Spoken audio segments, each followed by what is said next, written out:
Hi, it's Millie Roberts here. Thank you for joining me. Today I want to talk briefly about the squat.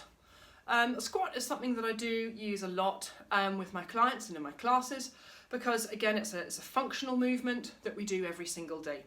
Every time we go to sit down somewhere we squat and we stand back up again.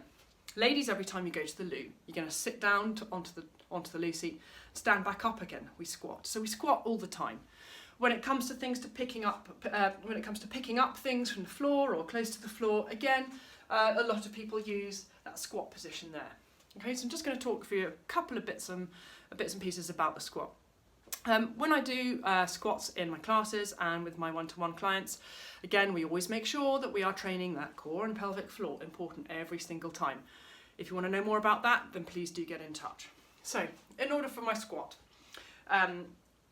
usually I'll say just put the feet underneath the hips and have the feet facing forwards. Okay, we come down as far as we can into parallel with the thighs being parallel to the floor and standing up again. Now, if your range of movement doesn't allow you to do that, or you compromise your spine in that, then just don't go down that far. Okay, so from the sideways on, because I want my spine to stay completely in neutral as I come down to here and stand back up again. In terms of what you do with your arms, it's kind of up to you.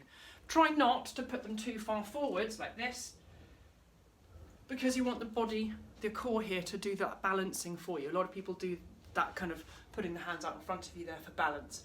Try and let that core balance for you. Another thing to remember, there are a lot of things to remember by the way, but we're just going to go through the basics, is that we need to have 3 points of contact with the floor. Now by that I mean big toe knuckle, small toe knuckle, heel. Those are the 3 points of contact with the floor. If you're too heely and the toes start to come up, you're going to fall over backwards. If you're too toesy and the knees come forwards over the toes, then you're going to fall forwards. It's about trying to find that optimal balance position. Okay, so as we're coming down, making sure spines are neutral, spines are neutral, spines are neutral. Get to that point where if I go any further, then that's going to start to compromise and come back up again. So where we should be feeling this particularly in the quads. However, with a bit of practice and a bit of cueing, as in like verbal cue, you can start to get that to work the bum as well, right into the glutes, which is great because that's where we want it to work. The driver of that movement we want to be the glutes and the core, because those two working together really does help with that core strength, those postural changes, and in getting our bodies stronger for movement. If you've got any other queries, please do get in touch.